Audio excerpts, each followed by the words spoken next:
Bienvenidos, señores, nuevamente a su podcast de negocios, Pesos Pesados. Bueno, Javier, nos dejaron solos, Javier, hoy. Pero estamos bien acompañados. Nos dejaron solos, pero trajimos refuerzo. Y para no perder la costumbre, tenemos a un guest host aquí. El mismo que cerró en el episodio de Cerrando con Broche de Oro en la temporada 1. Tenemos aquí al jefe de gabinete del Ministerio de Industria, Comercio y MIPYMES, el señor Jonathan Burnigal. Bienvenido como guest host en esta ocasión a Pesos Pesados. Yo creía que era yo el que es host. Y que era Jonathan que lo habíamos entrevistado. O sea, lo explicaron al revés. Bueno, señores, y este es el último episodio de la segunda temporada. La verdad que queremos agradecer a todos aquellos que vinieron como invitados, a todo el personal que está detrás de cámara, que nos ayuda constantemente a que esta producción salga al aire y salga bien. Y a ustedes, evidentemente, por escucharnos y darnos mucho apoyo. La verdad que esta temporada ha sido increíble. Y para cerrar esta segunda temporada, señores, venimos de peso pesado en esta temporada y hoy no podía ser la excepción.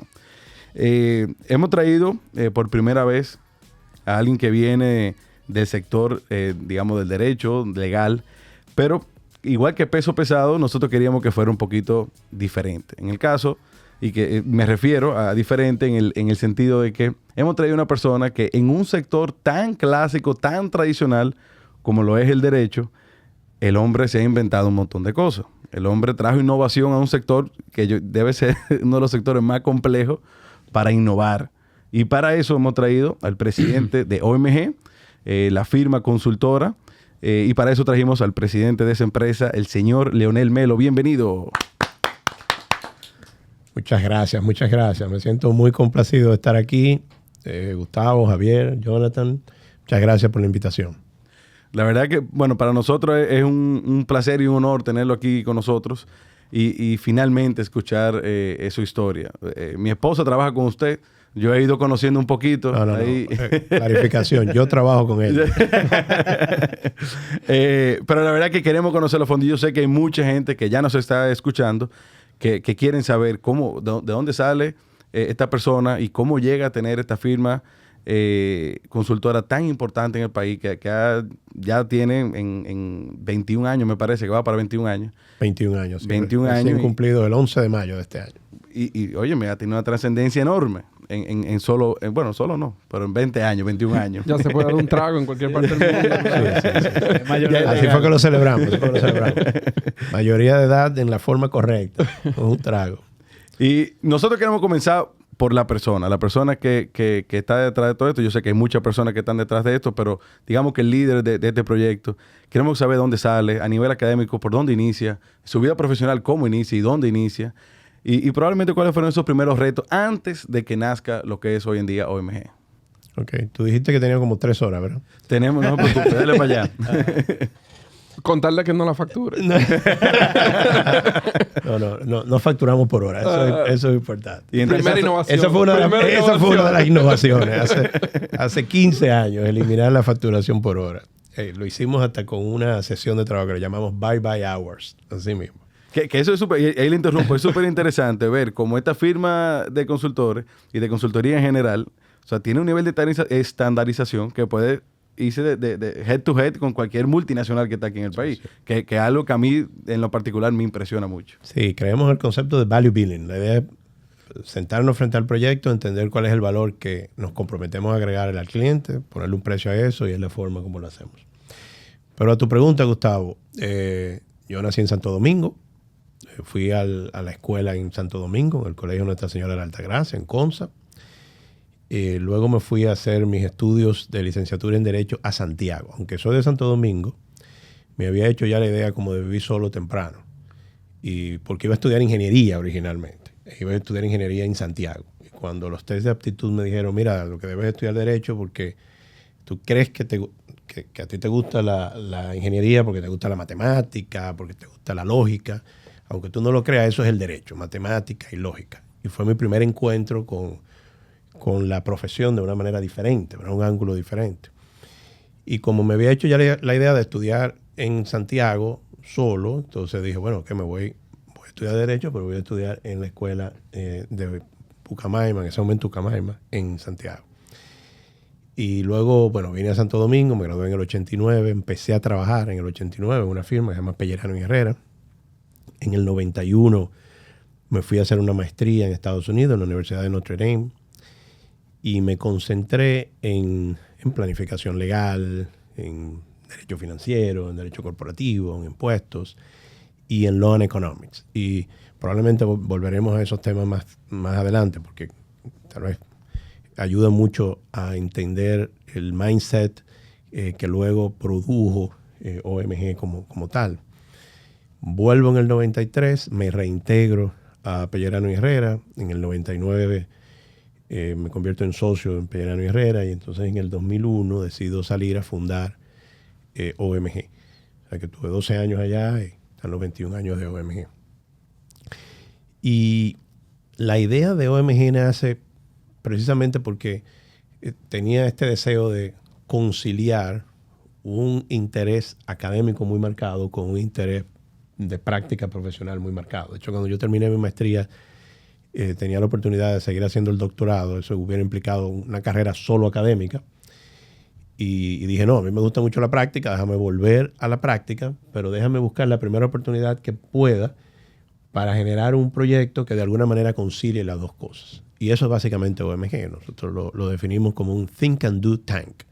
Es un centro de pensamiento, pero con una orientación muy enfocada en producir soluciones concretas, de una manera muy aplicada. Y por eso OMG nace desde el primer día no como una firma de abogados. Nunca se llamó Abogados. Nunca estuvo en su nombre. No fue nunca una firma de abogados. La idea siempre fue que fuera precisamente un centro de pensamiento, pero un centro de pensamiento de una forma aplicada. ¿Cómo fue ese proceso inicial? Y bueno, ya después de tener una trayectoria dentro de aquella firma donde usted estaba, ¿cómo fue ese proceso de decir, bueno, ya me voy a lanzar solo? ¿Cómo fue esos primeros pasos de emprender? Y decir, bueno, porque no es lo mismo venir quizá con una firma que tenía su cierto arrastre en ese momento, trascendencia, y decir, bueno, vamos a arrancar de cero. ¿Cuáles fueron sus primeros pasos y cómo funciona esa parte? ¿No? Y una estructura que lo apoyaba, necesariamente ser un empleado y después socio muy exitoso, a ser un dueño de empresa o de firma, que hoy en día es muy exitoso, pero me imagino que tuvo sus días interesantes. Sí, obviamente, tremendas preguntas. Emprender, yo creo que es un proceso, ¿no? Yo nunca lo veo como una decisión que se toma en un único momento. Creo que yo quisiera empezar por ahí. Me gusta sentirme emprendedor porque me gusta todos los días estar pensando en cosas nuevas que hacer y tratar de reunirme del grupo de talento humano que me va a permitir, colaborando con ese equipo, pues hacer lo posible. Pero no creo que se emprende en un momento. Probablemente, como decía, probablemente desde que estaba en mis estudios de maestría, de alguna manera empecé a gestar esta idea y estaba ahí en embrión. Y yo sí recuerdo que tal vez por lo menos un año antes de tomar la decisión ya yo le iba dando forma. Y el concepto fundamental era ese. Tenía que ser algo diferente, tenía que crear un ambiente diferente, un ambiente que no fuera una firma tradicional de consultoría legal, sino que terminara siendo ese Think and Do Tank. Y era más difícil transformar desde dentro una organización que sí estaba construida como una firma de abogados, muy buena, por cierto. Y de ahí la idea de salir, conceptualizarla, dar el paso. Como siempre, imaginarás que estuvieron las voces que me decían que tú estás loco, Leonel, ¿verdad? Eso incluía a la gente de mi familia. El día que yo le dije, mira, he tomado esta decisión y empieza mañana. Eso fue crisis. Pero gracias a Dios ha sido una experiencia fascinante, una experiencia muy aleccionadora, muy enriquecedora. La he disfrutado muchísimo. ¿Cuál fue el equipo inicial, licenciado, que tuvo cuando se lanzó, vamos a decir? Porque la práctica, obviamente, de abogado, el producto lo produce uno. Entonces, a veces uno puede empezar como el one-man band, tu maletín y tu cliente. Pero quisiera entender un poco esos primeros, digamos, 5 o 10 empleados y cómo se fue cogiendo forma. Nosotros empezamos en mayo, ¿verdad? A mí me gusta siempre hablar en plural, ¿verdad? Pero empezamos yo. y entonces, Una de las cosas graciosas fue que, como yo tenía esta idea y que quería que realmente arrancara como algo diferente, yo escribí todos los manuales y de procesos y toda la estructura. Y se referían a funciones y a distintas áreas. Entonces, cuando invito una semana después a la primera persona, que todavía está con nosotros, Esperanza Cabral, socia de hace un buen tiempo en OMG, y le digo, mira, Esperanza, yo quisiera invitarte a que me acompañara en este desafío, ¿verdad? En este sueño. Y le paso todos estos manuales, ¿verdad? Como si fuera una empresa de 500 empleados. Sí. Yo hice una inducción con ella. Por cierto, ella en su casa y yo en la mía, porque no teníamos tampoco una oficina, ¿verdad? Trabajo remoto hace 20 años. Exacto, otra innovación. Yo recuerdo que durante las 2 primeras semanas estábamos en el proceso de negociar el contrato de alquiler, pero teníamos trabajo, de nuevo, gracias a Dios, porque algunos empresarios conocidos pues se me acercaron y me dijeron, Leonel, tengo este proyecto. Y entonces teníamos trabajo. Y yo dije, bueno, Esperanza, los 2 primeros días yo quiero tomárnoslo para una inducción. Entonces le expliqué el concepto, la idea que tenía y le doy todos estos manuales. Y me dice, Leonel, yo no entiendo. Tú me dijiste que era tú solo. ¿A qué se refieren todas estas funciones y todos estos departamentos que tú estás hablando? Y yo, no, bueno, serán. Entonces, pero ¿quiénes ocupan todas esas funciones? Y yo, mira, estas 7 las ocupas tú. Estas otras las ocupo yo. Y entonces luego se integró una otra persona, también socia hoy en día, Yolanda Ors. Fuimos 3 por un buen tiempo. Ya estábamos en una oficina. Antes de diciembre, eso era en mayo, antes de diciembre se habían incorporado otras 5 personas. Y a partir de ahí sí empezó un proceso de crecimiento un poco más acelerado. Pero de nuevo, por los primeros años todavía había ese solapamiento en las funciones, ¿verdad? Donde una persona tomaba 3, 4, 5 funciones, pero sí queríamos darle estructura a este concepto. Los primeros 5 años, estos manuales establecían que nos íbamos a regir siempre por planes quinquenales, planes de 5 años. Y los primeros 5 años sí estuvieron muy enfocados en consultoría legal. Aunque el concepto era siempre que fuera un centro de pensamiento, bueno, de alguna manera, siendo yo abogado, ese era el posicionamiento que tenía el mercado, ese era el tipo de proyectos que nos llegaban. Entonces, los primeros 5 años tal vez sí se parecieron un poco a una oficina de abogados. Ya desde el segundo plan quinquenal, el del 0611, empieza el proceso de diversificación, se integran las consultorías no legales y 2 años después, dentro de ese mismo plan quinquenal, pues surge el centro de pensamiento, que luego se convierte en el Instituto OMG. Y a partir de ahí, bueno, ya tenemos las distintas plataformas que hoy tenemos. Una plataforma que tiene productos de formación, investigación, innovación y contribución social. Una otra donde están las consultorías y los servicios fiduciarios. Eso incluye las consultorías no legales, una que le llamamos de emprendimiento. Y hace unos 3 años incluso un cliente nos invitó a asociarnos con él en un proyecto importantísimo de gestión de activos. Y esa termina siendo la 4ª gran plataforma. Y ahí, bueno, yo quiero hacer una pausita con el tema del instituto. La verdad que es un poco diferente. O sea, tener una empresa que inicia como una oficina de abogados, que evoluciona ya a una firma de consultoría y un think tank. ¿De dónde sale este thrive para nosotros salir y decir, bueno, vamos a educar también paralelo? Porque, ojo, no era una empresa todavía madura para uno decir, bueno, ya nos sobran fondos, tenemos un mega personal. O sea, ¿de dónde sale esta idea de decir, bueno, también por qué no entramos en temas de investigación y también educativo? Sí, a mí me gusta siempre verlo al revés, Gustavo. Esa siempre fue la idea original. Y lo otro, digamos, la parte, de nuevo, siendo un think and do tank, siempre estuvieron las 2 cosas en el concepto, el think and do. De alguna manera el do tomó mucha preponderancia en los primeros años por lo que les explicaba, un poco de satisfacer una demanda que surgió. Y pagaba el alquiler, el DU. Y pagaba el alquiler y tenía ahí que ir haciendo el cochinito que se iba a usar luego, ¿verdad? Para fondear toda esta plataforma de formación, investigación y contribución social. O sea que nunca lo vemos como algo que en algún momento dijimos, ahora evolucionamos a eso. Lo vimos siempre como, siempre fuimos eso. Y yo mantuve una carrera docente muy activa siempre. De nuevo, volviendo a aquella idea en el 93, cuando terminaba mis estudios de maestría, en que tenía que tomar la decisión de si seguía con estudios de doctorado o no, cuando me reintegro, con esta idea de combinar en mi vida lo académico con la práctica, pues me mantuve en una carrera docente muy, muy activa, en por lo menos 2 universidades siempre. Entonces, cuando decidimos atender de una manera especial ese proyecto, que era el centro de pensamiento, que luego se convertiría en el instituto, sí, todo el esfuerzo académico se focalizó ahí.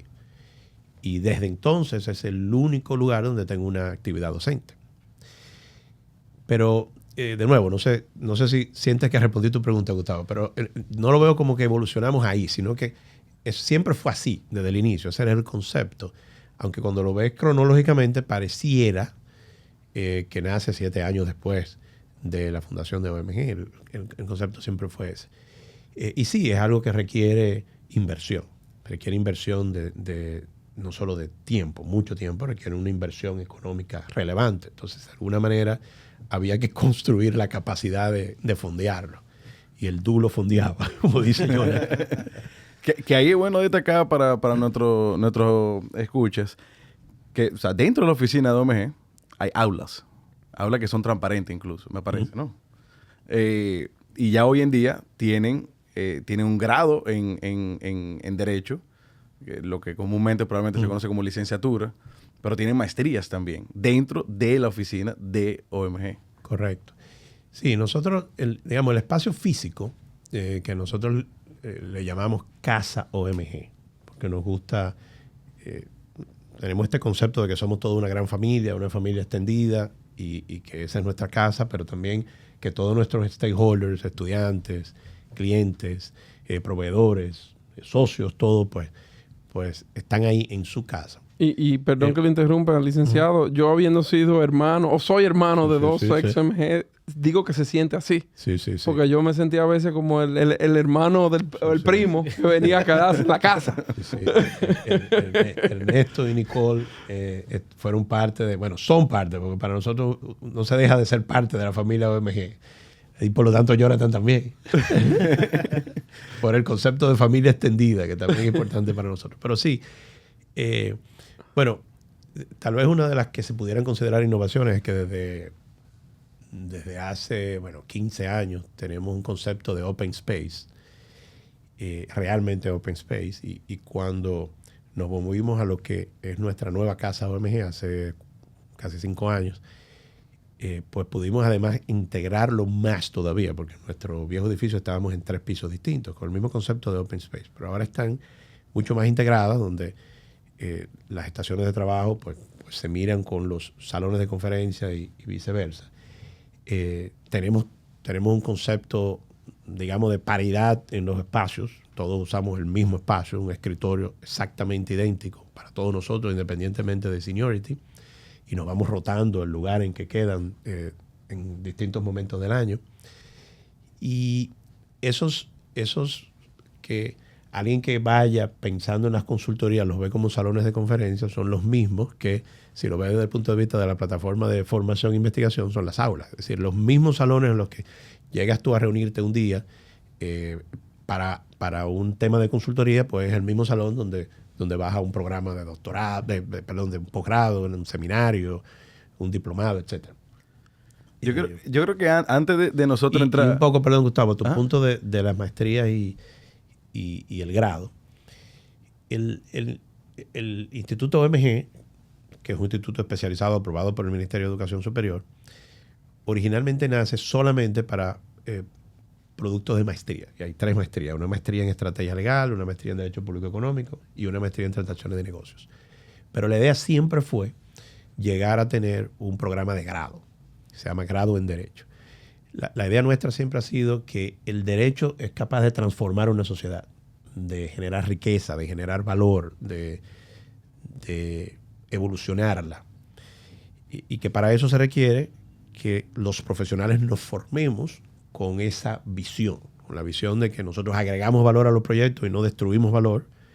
Y hay un otro concepto que hemos acuñado, que es el de inteligencia legal, que se complementa con el de estrategia legal, que si quieren se lo explico un poco más adelante. ¿Y eso, el instituto está abierto para todo el mundo o solamente para colaboradores y sus allegados? Para todo el mundo. O sea, que el que quiera hacer un grado en Derecho. El que se quiera ser o abogado lo puede especializarse. hacer dentro del instituto. Correcto. Wow. ¿Y de Correcto. siempre fue así o...? Bueno, el grado empieza con su primera cohorte. El grado, que es la licenciatura, empieza con su primera cohorte ahora este septiembre. Okay. Hasta entonces los programas eran programas de posgrado, maestría. O sea, se asumía que tú eras un profesional no solo en Derecho, porque la maestría en transacciones de negocios está abierta a no abogados y la mayoría de nuestros programas de educación ejecutiva, los diplomados y otros cursos de posgrado, pues también están abiertos a profesionales que no son abogados. Sí, yo vi algo interesante, el tema de fideicomiso, construcción bajo costo, demás, que es muy interesante. Ya tenemos un estudiante ahí, un prospecto. O un profesor. El profesor también, puede ser profesor. Porque sabes que algo bonito que se construyó con el instituto fue una colaboración interesante con todo el ecosistema de firmas y escuelas en el país entero. Las demás firmas de consultoría legal y no legal pues se han sumado al proyecto y son profesores, otorgan becas para estudiantes, son patrocinadores de muchos de estos programas. Y yo me pregunto, antes de entrar en materia, Jonathan vino preparado para entrar en temas fuertes y Javier también. Pero antes de entrar en eso, yo quiero hacer una Porque pregunta. estos no eran los fuertes. No, estamos calentando, ahora que estamos calentando. Pero yo le pregunto, y me puedo imaginar quizá la idea, pero la respuesta, perdón. Pero sí quisiera saber, todo este tema de de tener un instituto, de tener una parte educativa bastante marcada, de tener igualdad en el tema de los espacios como el open space, ustedes tienen varios temas de responsabilidad social también, incluso el uso de papel, me han comentado por aquí a mi izquierda de que se trata... Todos estos temas que ustedes hacen que son innovadores. 100% paperless. Paperless. Se me ha hecho difícil conseguir. A Bunker se le hizo difícil conseguirlo de cliente. Para ti complicado ese. Paperless siempre. De hecho, fíjate que perdona, Gustavo, que te interrumpo mucho, pero es que se me ocurren cosas cuando te escucho. Pero para que tú veas la idea de cuán paperless somos, y realmente hay que ir para ver como lo ves. Como es open space y todo transparente, pues no hay forma de no verlo, ¿verdad? Y la gente va y dice, oh, pero es cierto que son paperless. Que como hay un mínimo de papel que hay que trasegar, ¿verdad? Porque hay algunos proyectos que sí requieren al menos por 1 hora o 2 horas que existe un papel físico antes de que se escanee y se convierta en un documento digital. Concentramos ese trasiego de documentos físicos en una zona que le llamamos OMG Paper, para que quede claro que es la única zona de casa OMG donde puede haber un documento físico. O sea, hay un sitio destinado para que haya papel. El único sitio donde puede haber papel es a eso. Hay un sitio ya Pero con una designado. vida limitada. Es decir, si termina el día y el documento no se ha digitalizado, queda triturado. Ah, si no lo hubiesen triturado, hubiese dicho poner un cajón de Bunker abajo al lado. Me gusta esto. Mientras más veces lo decimos, más cara se vuelve la cuña. No, pero y ahí lo que le quiero preguntar precisamente es, todo este tema de innovaciones que no son estándar del mercado, que no son requisitos para los clientes, ¿realmente llega a afectar el resultado de lo que OMG le ofrece a los clientes? O sea, ¿realmente el cliente llega a tangibilizar o a sentir en algún momento la diferenciación por tener este tipo de cosas dentro de casa OMG? Esa es una excelente pregunta, Gustavo. Es una excelente pregunta. Yo diría, la respuesta corta es sí. La respuesta corta es sí, porque todas estas innovaciones están pensadas no solo como deporte intelectual, están pensadas como siempre son stakeholder driven o client driven, siempre están vistas desde afuera hacia adentro, que es un concepto importante de todo el plan de OMG, lo que nosotros llamamos el accountability externo. Nosotros hacemos mucha introspección en todo nuestro ejercicio de planificación, uno cada 5 años, uno al año, pero siempre tratamos de colocarnos desde fuera de la organización, que está demandando el entorno, el mercado, el stakeholders de todo tipo, clientes, gobierno, sector privado. Nosotros creemos mucho en que el sector privado debe ser el gran habilitador y el gran catalizador del desarrollo y nos comprometemos a contribuir en eso. Entonces, desde ese punto de vista, todas las innovaciones están pensadas para agregar valor al stakeholder externo. Ahora, a eso yo tendría que sumarle que una vez tú asumes el compromiso de esas innovaciones, pues se convierte en un dogma. Y probablemente en situaciones donde no sea tan tangible el valor que agrega, pues de todas maneras nos hemos comprometido con ella, sobre todo con temas que tienen que ver con entorno, con ética, con responsabilidad ambiental, todo lo que es contribución social, se convierte en un dogma. Estamos convencidos de que agregan valor, pero si nos toma tiempo convencer al stakeholder externo del valor que le agrega, aún así estamos nosotros suficientemente comprometidos. Entonces, la respuesta corta es sí, porque están pensadas desde fuera, pero una respuesta un poco más larga es que probablemente a veces no importa mucho, porque son tan importantes que si nos toma tiempo convencer del valor que agregan, y eso significa que estamos asumiendo un costo importante, ¿verdad? Porque mientras no hayas convencido, pues estás asumiendo el costo. Pues aún así, el compromiso que tenemos con el entorno, con la sociedad, nos va a hacer continuar haciéndolo. Yo tengo una pregunta, licenciado.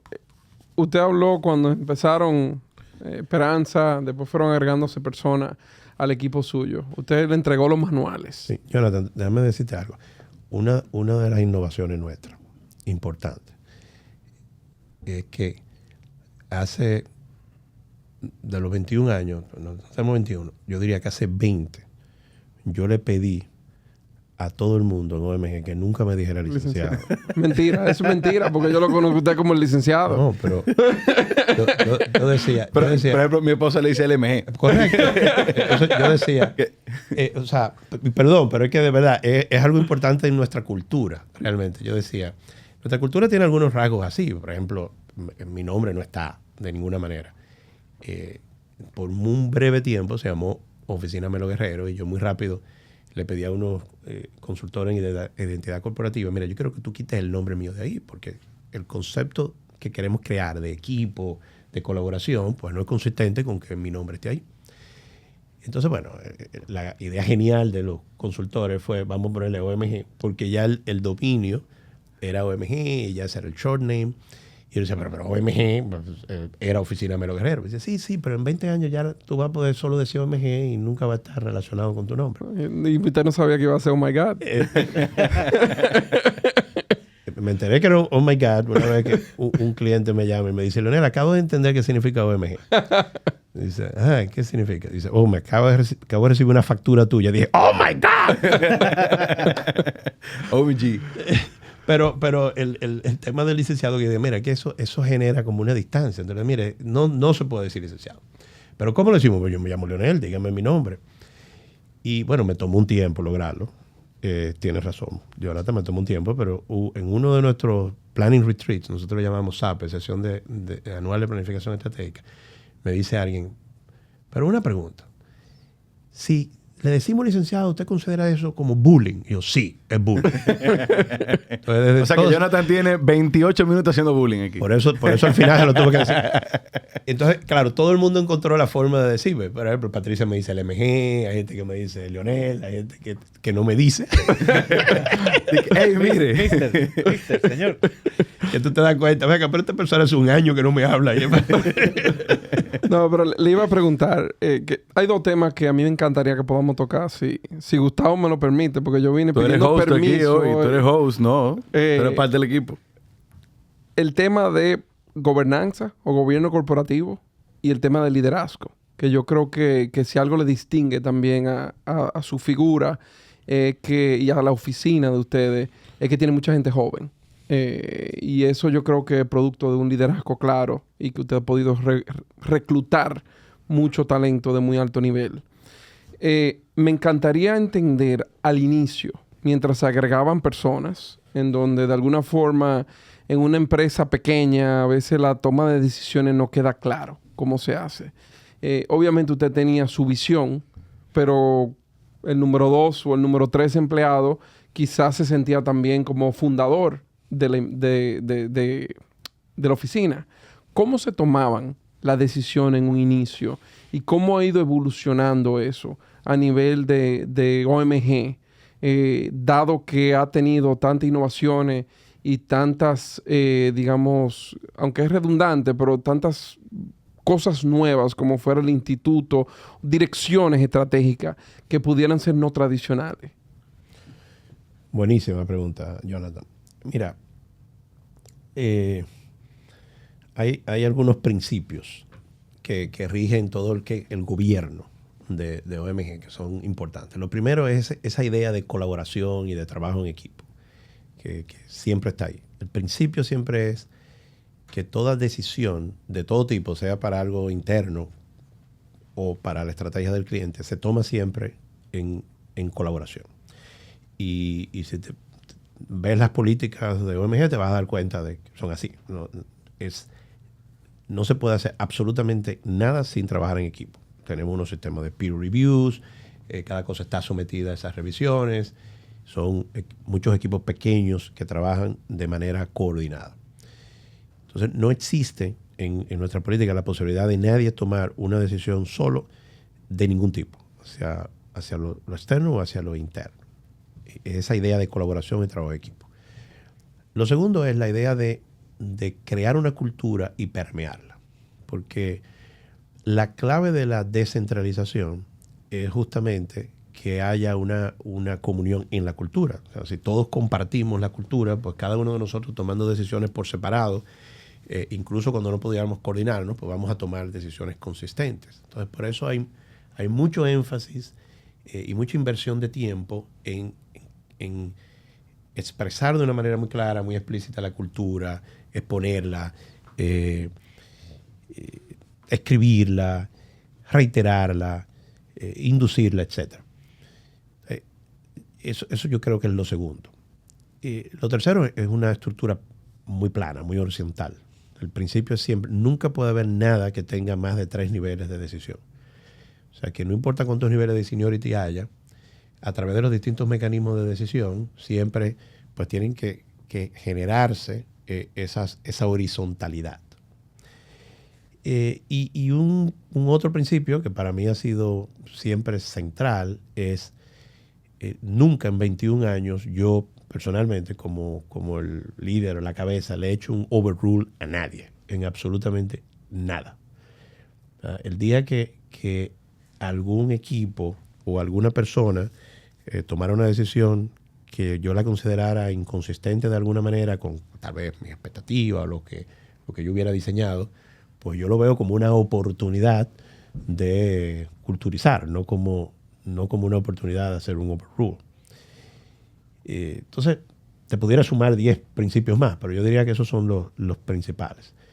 Es un gobierno corporativo muy fuerte, pero que se siente liviano porque resulta justamente más de un énfasis en cultura, trabajo en equipo, colaboración, pluralidad, horizontalidad, que en jerarquía. Uh-huh. Porque hay dos formas de ver gobierno corporativo. A veces el gobierno corporativo está muy enfocado en jerarquía, en estructura. Nosotros somos muy estructurados, tenemos muchos procesos, pero preferimos que las cosas fluyan de una manera liviana a través de estas cosas que te he mencionado. Excelente. Eso es interesante. Y fuera del aire, antes de que usted llegara, don Leonel, estábamos hablando de eso mismo de gobierno corporativo y cómo vemos a veces que no necesariamente, que hay muchas empresas que lo tienen, pero no necesariamente se adaptan al tipo de empresa o al tamaño o a lo que buscan hacer. A veces retan eficiencia, a veces son muy lax para el tipo.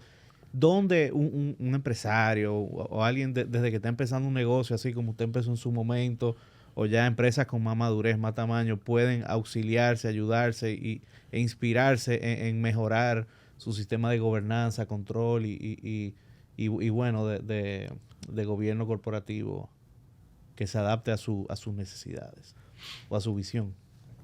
Yo creo que la clave siempre va a estar en talento.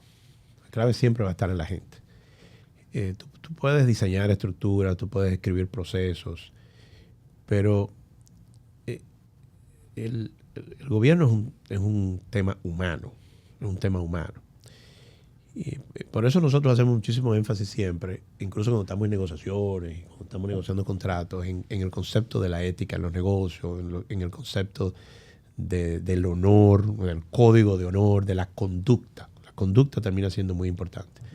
Entonces, así como cuando tú transas con alguien, procuras que sea la contraparte adecuada desde el punto de vista de comunión de valores y de esos códigos de conducta. Pero lo mismo pasa a lo interno de una organización.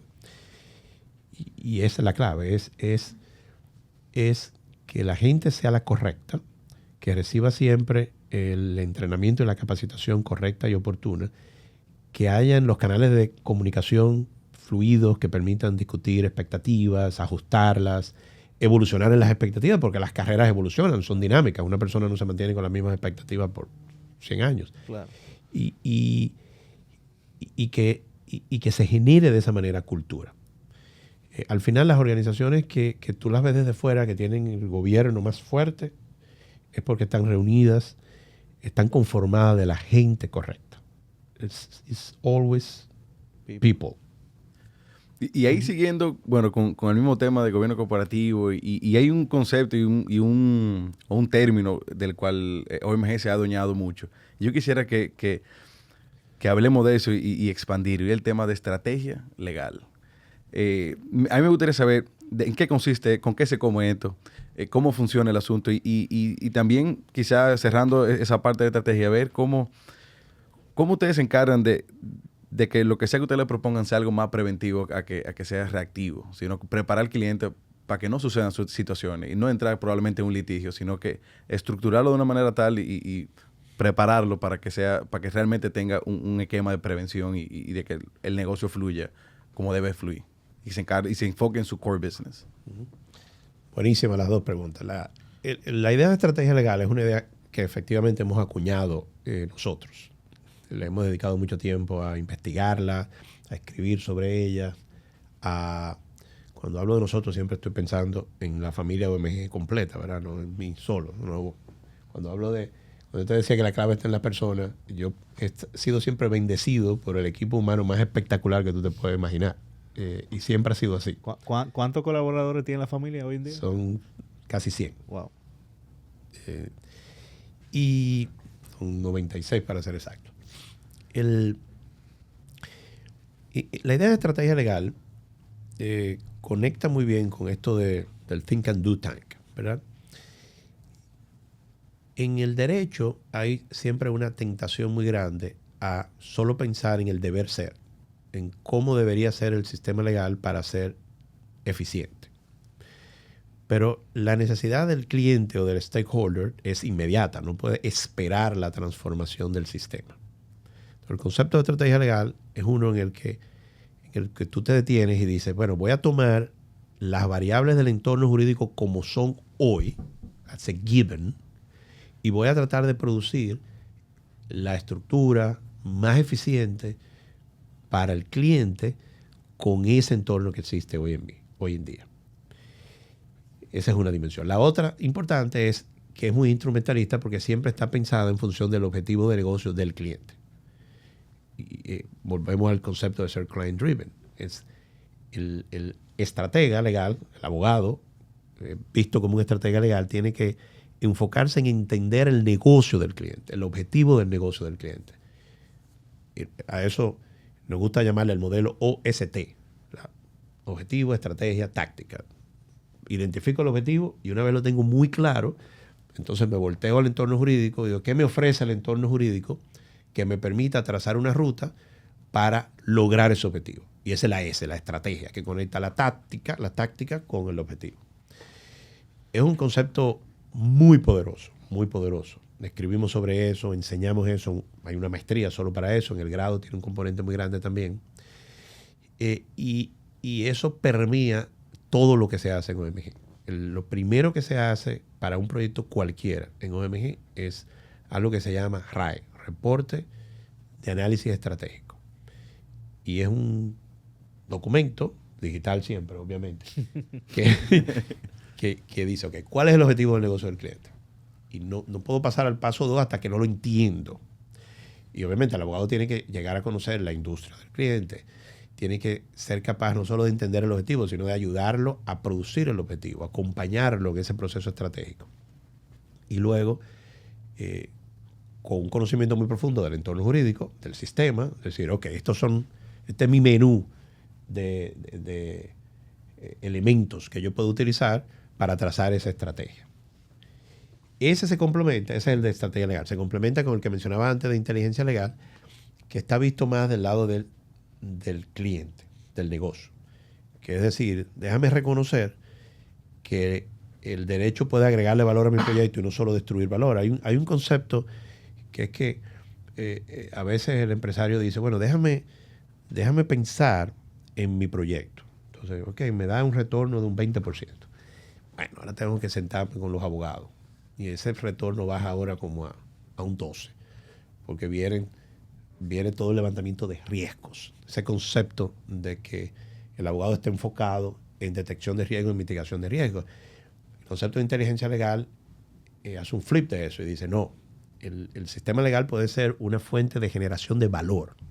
Puede enriquecer el proyecto. Ese proyecto que tiene un 20% de retorno antes de que pase por el filtro de análisis legal puede terminar teniendo uno de 25%. Cuando tú ves estas oportunidades de aprovechamiento fiscal, estas oportunidades de aprovechamiento regulatorio, esta selección de una jurisdicción diferente, y tú cambias por completo la visión del derecho y del profesional del derecho. Pasa a ser un habilitador del negocio que enriquece el proyecto, que le agrega valor. Entonces, son dos conceptos que se complementan mucho. Estrategia legal está visto del lado del abogado, para que se enfoque en el objetivo de negocio del cliente y en cómo alcanzarlo. Inteligencia legal se pone del lado del cliente para que se eduque en la capacidad de ver en el derecho una fuente de generación de valor. Y eso es súper interesante porque yo creo que eso también rompe el clásico paradigma de que el abogado está hecho para hacer contratos, para entrar en un litigio, y probablemente siempre se quedaba un poquito ajeno a lo que es el core business de ese cliente. Y verlo de esa manera es bastante interesante el ver cómo un abogado o un equipo, que ustedes no solamente son abogados, sino con una firma consultora, trata la parte legal, pero también entra en lo que hacer del cliente, en lo que hacer de la industria y cómo funciona todo, para entonces buscar la manera de agregar valor. Y de hecho, mira, ha sido una experiencia muy bonita verlo materializado en la práctica.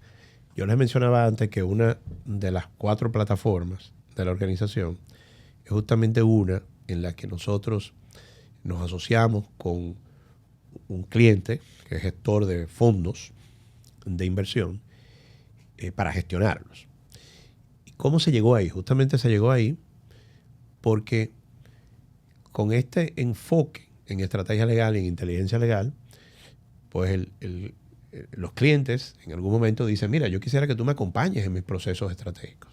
Yo quisiera que tú te sientes en mis consejos de directores. Yo quisiera que tú te sientes en mis comités de estrategia e inversión. Y eso es lo que le explicamos a nuestros estudiantes. A nuestros estudiantes le explicamos el estadio último de evolución de una estrategia legal. Después que ya tú lograste entender el negocio y el objetivo, es poder participar de los procesos de gestación del plan estratégico, de la estrategia, y hasta, quién sabe si liderarlos en algún momento. Entonces, ese proceso fue evolucionando al punto de que clientes nos dijeron, pero deberíamos asociarnos. Vamos a hacernos socios en ese proceso de generar valor juntos. Y si tú lees los papers y los trabajos de investigación que producimos sobre estas ideas de inteligencia legal y estrategia legal, te vas a dar cuenta de que nosotros en la teoría decíamos que ahí es donde debería llegarse, pero lo logramos en la práctica. Volvemos a la idea del think and do tank. Ese era el do de eso. Lo que escribíamos de que ese nivel de acompañamiento y de participación en los procesos estratégicos llegara al punto de llegar a formar parte de. De llegar a formar parte de, pues hiciera realidad. Y ahí entrando ya, por ejemplo, en el tema de los consejos administrativos, de director y demás, ¿cómo? Bueno, yo me imagino que teniendo clientes de gran importancia, usted ha sido parte, no solamente ahora que es parte de los consejos, ha tenido una gran noción de en qué consisten estos consejos. ¿Cómo usted ha visto en los últimos 10, 15 años que ha venido evolucionando la República Dominicana como país? ¿Cómo ha ido madurando en este tema? ¿Cómo ha ido entendiendo realmente cómo funciona el gobierno corporativo a nivel ya práctico? Si se está aplicando, si no, ¿cómo hemos ido evolucionando como país en ese aspecto? Y nada, ¿hemos madurado, sí o no? Sí, la respuesta corta es que sí. Yo he sido testigo de un proceso de de madurez espectacular. O sea, si yo me voy atrás a los primeros consejos en los que me tocó participar, que hace más de 20 años, y comparo eso con la dinámica incluso de hasta hace 10, para que no se vea que es un fenómeno de los últimos 2 años, es un proceso que yo consideraría maduro de hace mucho. Tú lo puedes constatar. ¿Y cuáles son los rasgos? Bueno, por un lado, hay un énfasis en el proceso y en la metodología, en la toma de decisión, algo que es importante. El rigor metodológico en la toma de decisiones. Los consejos pueden o no equivocarse. De hecho, es importante que los consejos se mantengan incentivados a tomar decisiones y a asumir riesgos. Porque un concepto de gobierno que desincentive la toma de decisiones, pues lo que hace es que se convierte en un destructor de valor en una economía. Tú necesitas que las empresas y los consejos asuman riesgos. Pero ¿cómo conciliar eso con la idea de gobierno? Bueno, es en el rigor en la toma de decisiones. Cuando algo salió mal, se ve en retrospectiva, se hizo el due diligence correcto, se ponderó adecuadamente la decisión, se consideraron todas las opciones, salió mal. Un profesor mío en la maestría siempre decía, hay una diferencia entre una mala decisión y una buena decisión que sale mal. Y a la inversa decía, hay una diferencia entre una buena decisión y una mala decisión que salió bien, ¿verdad? La carambola. El proceso de decisión fue deficiente, pero sencillamente tuviste suerte y salió bien. Entonces, yo siento eso, mucho más rigor metodológico en la toma de decisiones.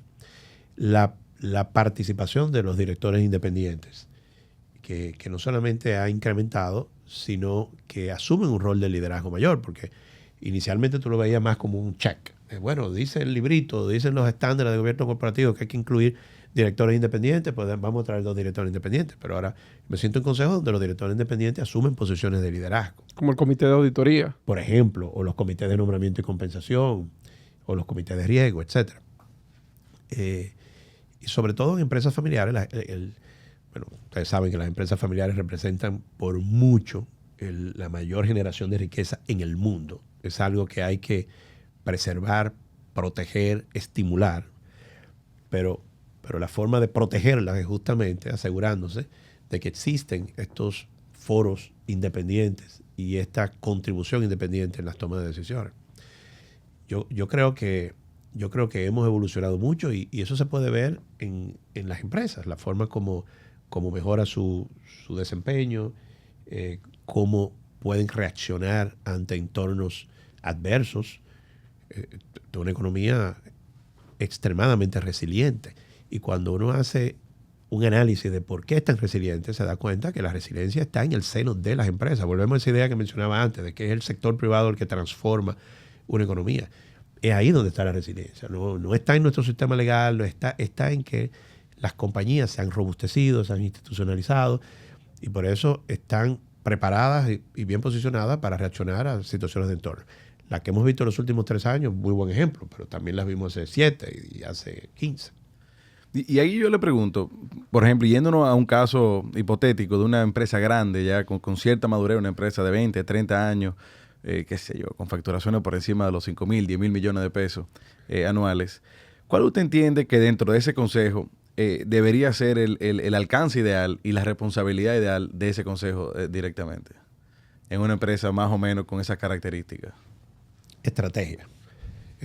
Yo diría que el consejo debería tener como una especie de, como un timer o una banderita de esta, que en el momento en que sienta que está dedicándole demasiado tiempo a algo administrativo, en ese momento suena y se dé cuenta de que se está desviando de lo que debe ser su propósito.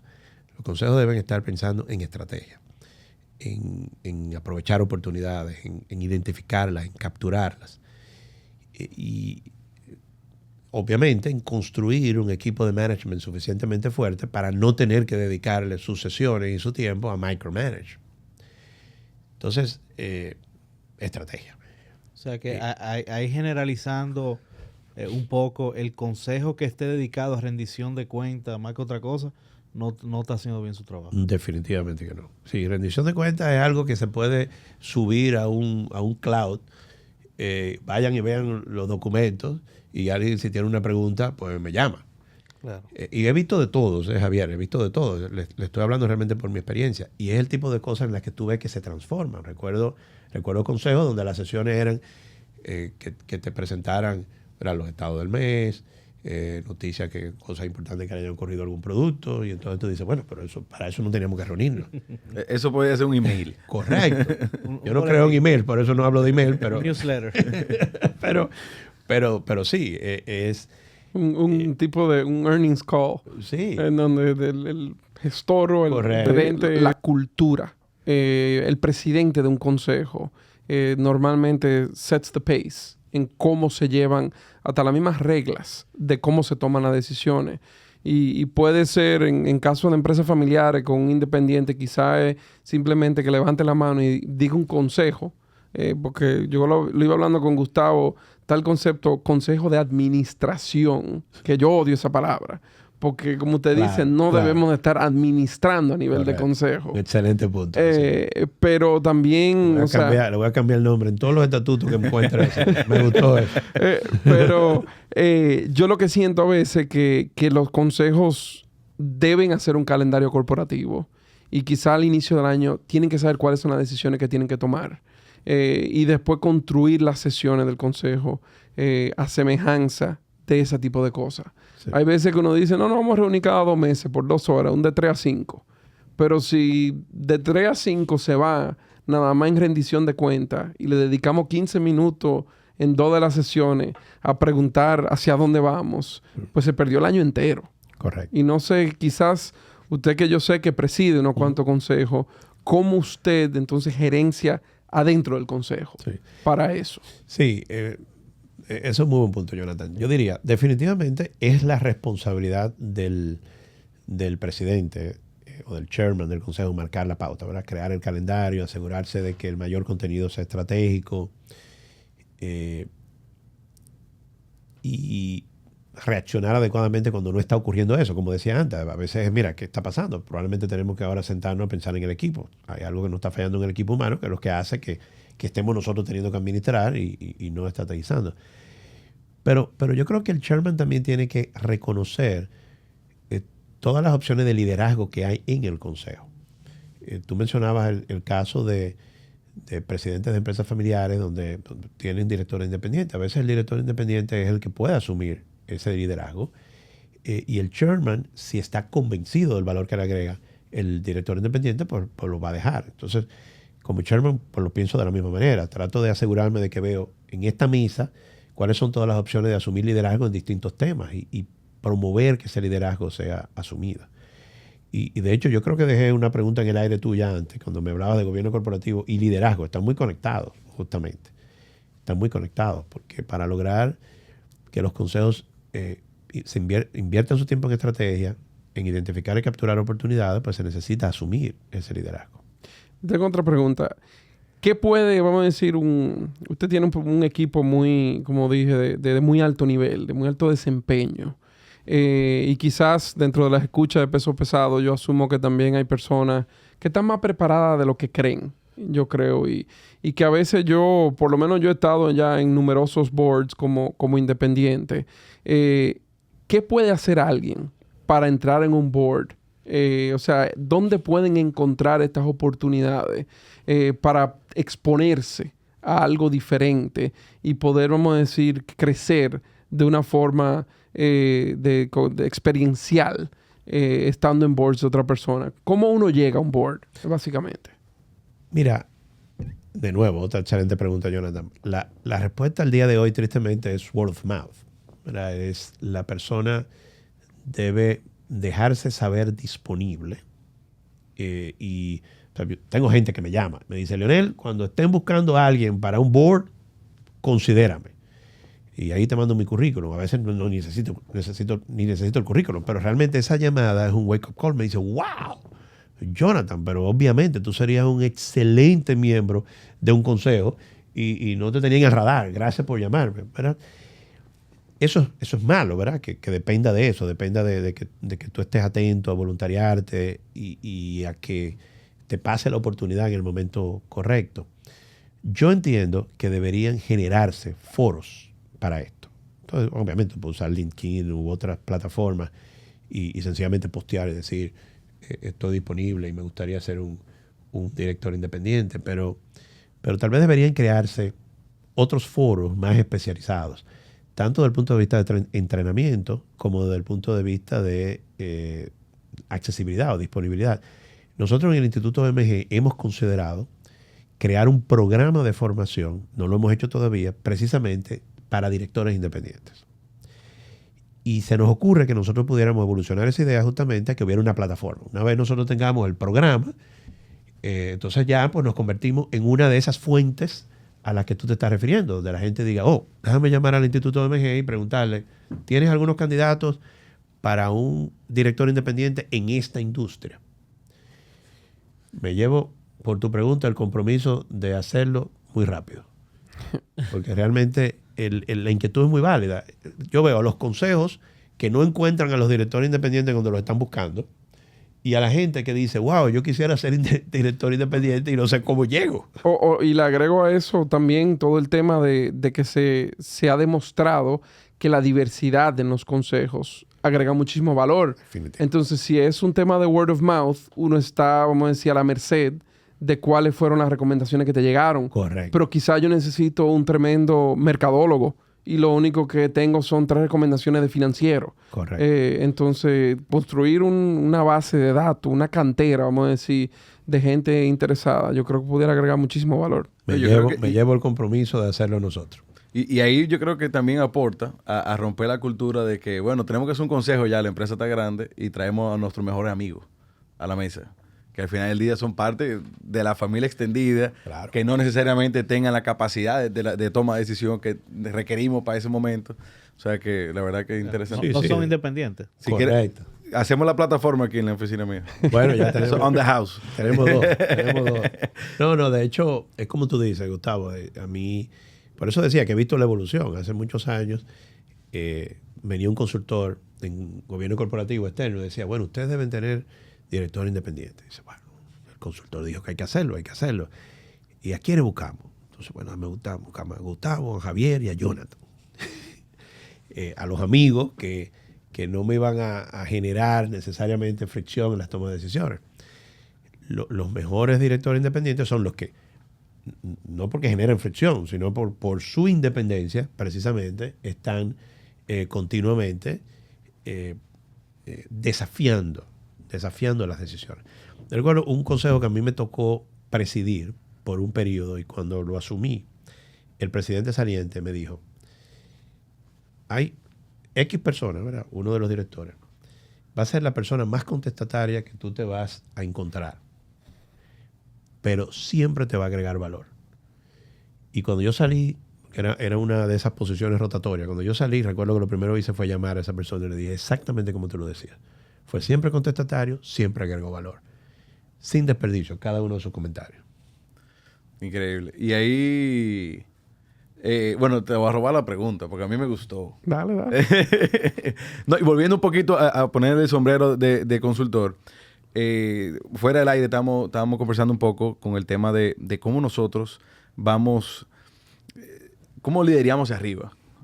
Considerando que arriba está el cliente, que es quien contrata a aquel consultor, y cómo es ese manejo, y creo que era por ahí, ¿no? Cómo uno va manejando, porque ojo, o sea, estamos hablando probablemente de clientes bastante grandes, que tienen mucha experiencia, mucha vida, digamos, que no es fácil uno ir pastoreándolo. ¿Cómo usted ha ido lidiando con ese tema y cómo funciona en el día a día? La clave empieza por tener siempre una vocación de aprender. Creo que es la principal virtud que debe tener el consultor. Bueno, para mí todo ser humano debe tener esa virtud. Tener la vocación de aprender cada segundo y estar realmente enfocado en aprender. Eso empieza por tener una escucha activa. Uno nunca aprende si uno está siempre como en un modo unidireccional. No sé si te das cuenta que hay como de estas conversaciones donde, en el caso de tu pregunta, el consultor lo que está es queriendo decirle algo al cliente, no escuchando lo que el cliente le está diciendo. Entonces eso termina impactando todo, ¿verdad? Tú no llegas a entender el objetivo del cliente, volviendo al tema de estrategia legal. Entonces, la vocación de escuchar y de aprender es la clave.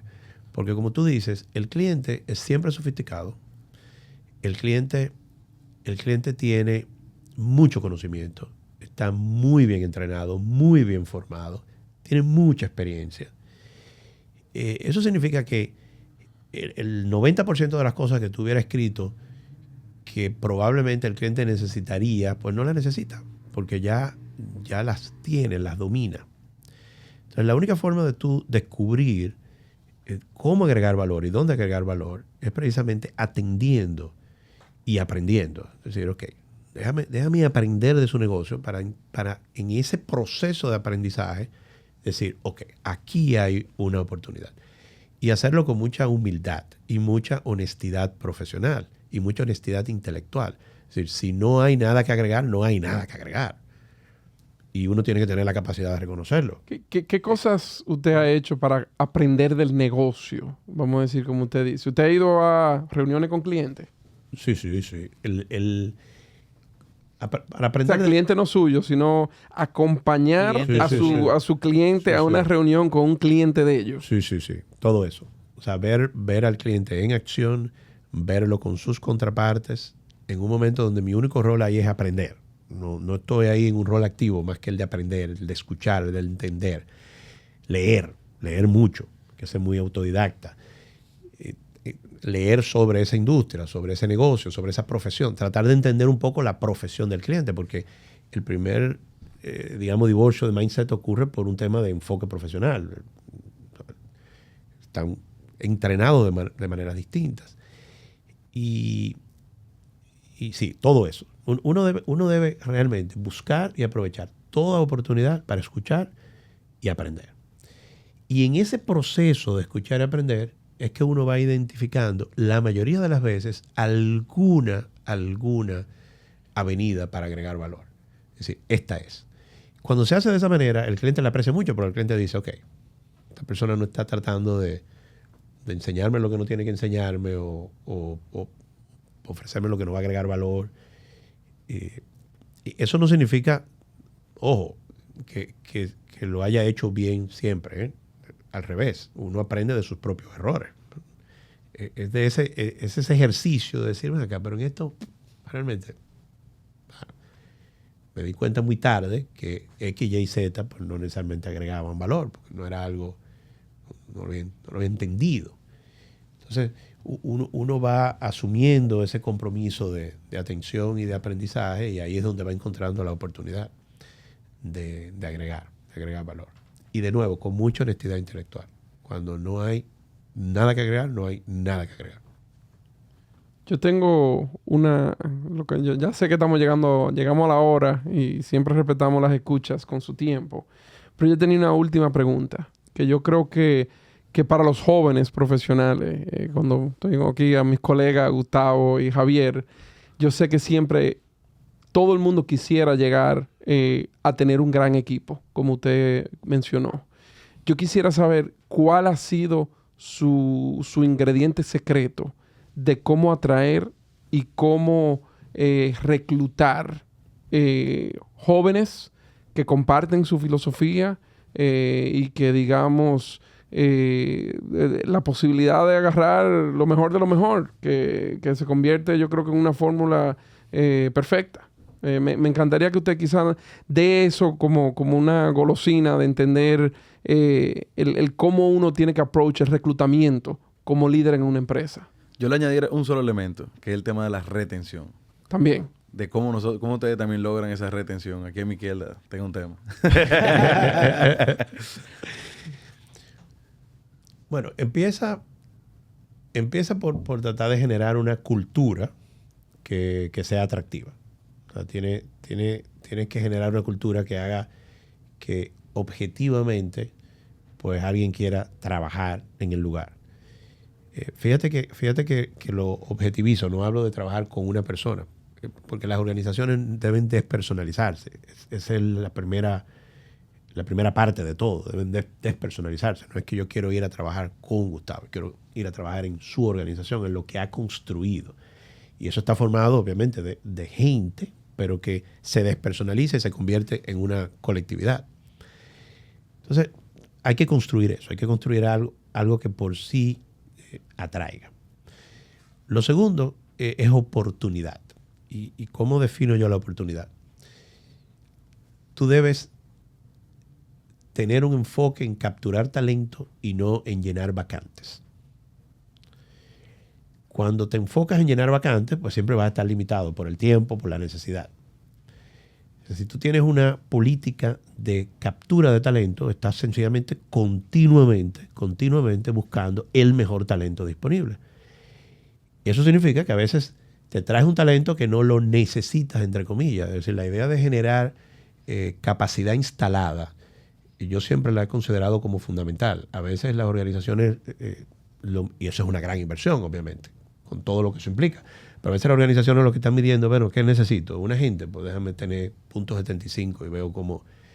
y la idea es, bueno, si ya encontré que Javier, Gustavo y Jonathan son estrellas, yo quiero traerlas, quiero capturarlas, porque lo que captura es talento. ¿Qué van a hacer? Bueno, vamos a juntos construir algo. Vamos a producir cosas, vamos a innovar, vamos a generar el próximo negocio, la próxima línea de negocio, y lo vamos a hacer juntos. Para mí eso es clave. Cuando tú tienes un sistema de llenado de vacantes, no de captura de talento, pues terminas limitándote por tiempo. Claro, necesitas que la persona, pero esto pasa a ser una condición de reclutamiento, tenga esa vocación de aprendizaje. La persona llega y dice, ¿qué es lo que yo voy a hacer? O no, vamos ahora a pensar lo que vas a hacer. Claro. Vamos a pensarlo juntos y vamos a construirlo. Y lo tercero es tener un network adecuado que te llegue, que te permita acceso. Por ejemplo, en el caso nuestro, hay mucha gente docente y eso le da mucho acceso a talento en el momento importante de desarrollo profesional. La pequeña liga captan, tienen los scouts. Eso mismo. No, pero a mí me gustó mucho ese tema, Sí, de no esperar que esa capacidad fija se ocupe, sino que, oye, vamos a seguir creando las posiciones, porque una vez ese talento llega, probablemente hasta servicios nuevos se pueden ofrecer. Correcto. Bueno, yo creo que Es a todos nos habrá pasado en un momento en donde llega alguien a la oficina. A veces pasa que gente que estudió fuera o hasta trabajó fuera y se mudan sin tener nada, se te sientan adelante diciendo que... ¿Qué hago? ¿Qué hay? ¿Qué hay aquí? ¿Hay algo para mí? Y uno sale a veces de reuniones diciendo lo que yo daría por poder contratar a esa persona o sumarla al equipo, y uno a veces lo deja ir. Sí. Me ha pasado. Y la idea de retención, Gustavo. Porque viéndolo nada más desde el punto de vista financiero y no lo Claro. que podemos construir juntos. Sí. Y la respuesta a tu pregunta de retención es exactamente la misma. Cuando tú estás enfocado en eso, en crear con el talento, pues el talento se hace compromisario de su propia carrera y su propio desarrollo. Tiene que tener adaptabilidad, tiene que tener los canales fluidos de comunicación. Pero cuando Gustavo viene y me dice, bueno, yo quiero hacer algo diferente. Entonces me voy porque quiero hacer algo diferente. Yo decía, no, tú no te tienes que ir para hacer algo diferente. ¿Qué es lo que quieres hacer? Hazlo aquí. Vamos a hacerlo juntos. Vamos a ser tú y yo socios en eso.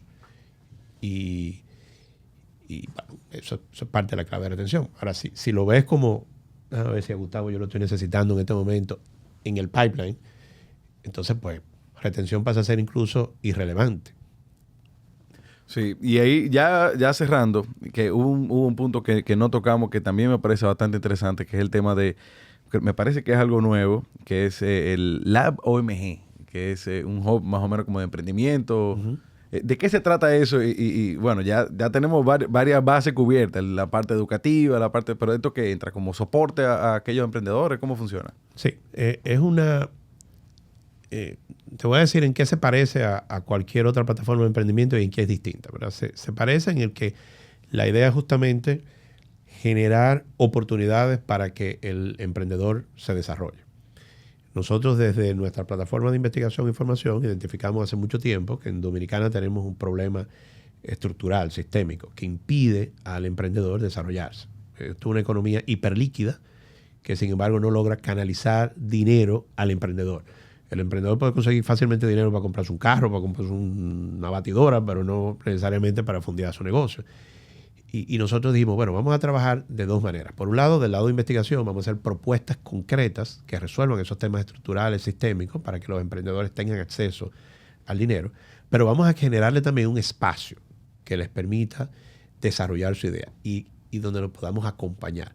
Siendo una organización integrada, donde prácticamente todo lo que el emprendedor puede necesitar, bueno, no solo el apoyo legal, el apoyo financiero, el apoyo de gestión de talento, el apoyo de operaciones, el apoyo de tecnología, todo lo puede tener en un único espacio. Espacio aquí, mírenlo como un espacio virtual, no siempre tienen que alojarse físicamente. De hecho, algunos emprendimientos lo que dicen es, yo no necesito físicamente alojarme, yo lo que necesito es ese acompañamiento.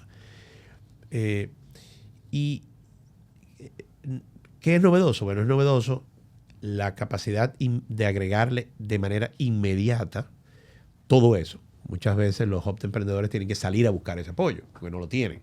Dicen, bueno, Gustavo, ¿qué es lo que tú necesitas? Un apoyo en tecnología, déjame buscarte a alguien que te dé apoyo en tecnología. Porque muchas veces el enfoque es solo dinero. Y ese no es el del LAP OMG. El del LAP OMG es acompañamiento estratégico, de gestión, de apoyo en servicios.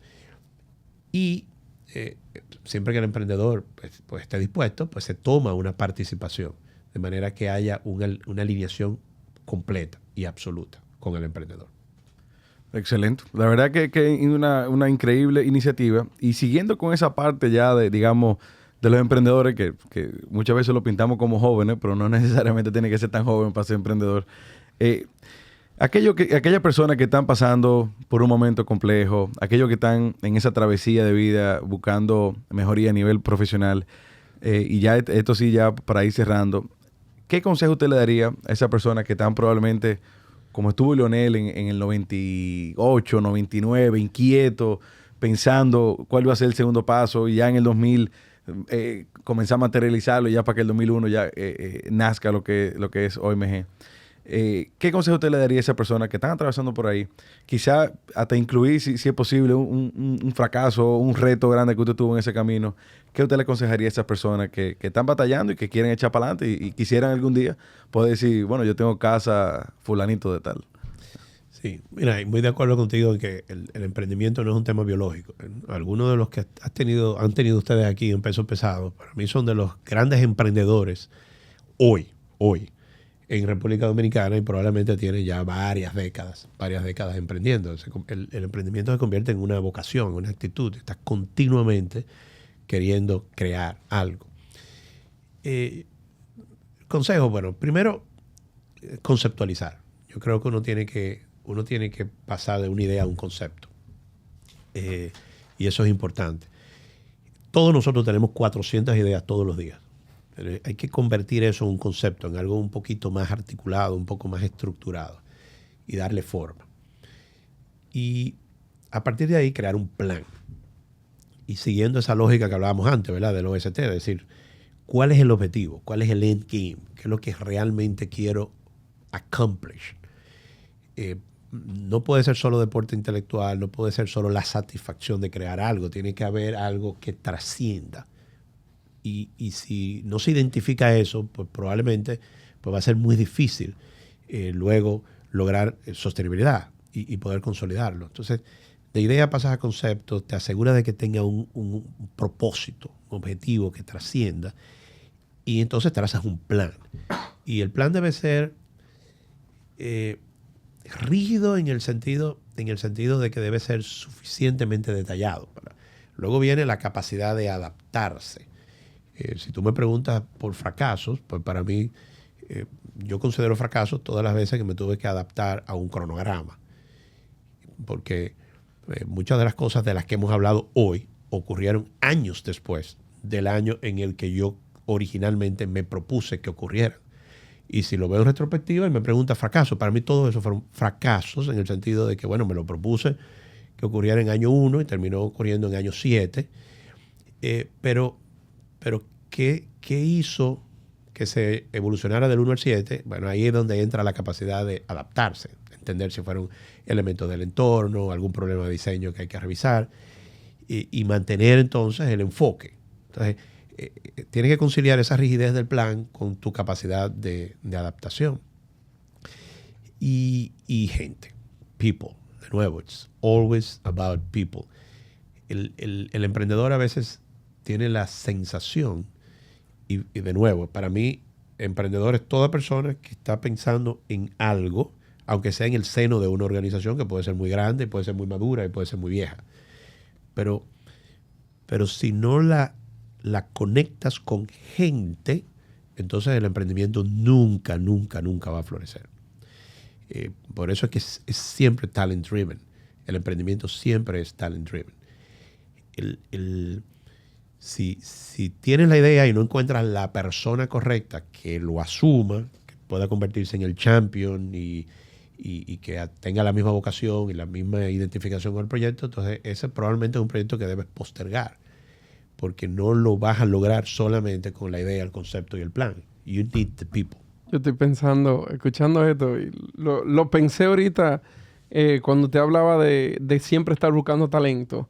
Yo creo que todo emprendedor tiene que ser capaz de llegar a su casa y cuando su pareja, asumiendo que tiene pareja, le pregunta cómo le fue hoy, decirle, me fue increíble. Le di mi salario a otro. Excelente, me gusta. Pero fuera reclutando, porque encontré una gran persona para unir el equipo y tuve que reclutar. Me gustó muchísimo eso. Me gustó muchísimo. Si no, esos fracasos a los que me refiero, ¿verdad? Esos proyectos que terminaron ocurriendo 5 o 6 años después de la fecha en la que originalmente estaban programados, ocurrieron precisamente cuando the right people appeared. Y, ok, I like it, lo asumo, I'm ready. Interesante. Bueno, señores, yo creo que este ha sido un mega episodio de cierre. Queremos darle las gracias a Jonathan por acompañarnos, darnos una mano amiga y poder entrarle este peso pesado y no entre Javier y yo solamente. Agradecerle a Leonel Melo por acompañarnos, por brindarnos este masterclass en todo lo que es estrategia legal y bueno, si ustedes lo escucharon y llegaron hasta aquí, también le damos las gracias a ustedes, pero ustedes saben muy bien el peso que tiene esta conversación. De lujo. Le damos las gracias por habernos acompañado toda esta temporada, que la verdad que ha sido interesantísimo. Ahora sí lo invito a que accedan a las redes de OMG, tienen varias. Ahí pueden entrar a OMG _Strategy, que es de la firma consultora. Tienen también Instituto OMG, que ya la parte de educación y la parte del instituto. Pues aquellos que están interesados en el grado en Derecho, pueden entrar. También tienen una en Instagram, tienen GD _IOMG, y ahí tienen mucho detalle. Y por último tienen la página web omg.com.do, donde tienen gran parte de lo que hemos venido conversando. Si lo siguen en las redes pueden conocer también mucho trabajo de investigación que han estado realizando. Pueden conocer también el equipo dentro de la página web. Y nada, señores, la idea es que sigamos creciendo como país. Y la verdad que es muy interesante ver proyectos como este, como el de OMG, que ha venido a revolucionar, que ha venido a innovar y está ayudando poco a poco a la evolución tanto de los negocios como del país. Señores, mil gracias por esta segunda temporada. Me voy contento, me voy triste, pero contento. Triste porque no vamos a seguir grabando por unos días, pero la verdad es que le damos mil gracias. Recuerden seguirnos a través de Peso Pesado RD, danos follow en Spotify y Apple Podcasts para que se enteren de cuándo sale un nuevo episodio. Y nada, señores, de verdad que gracias al equipo de Peso Pesado y gracias a ustedes. Nos vemos en la próxima. Gracias.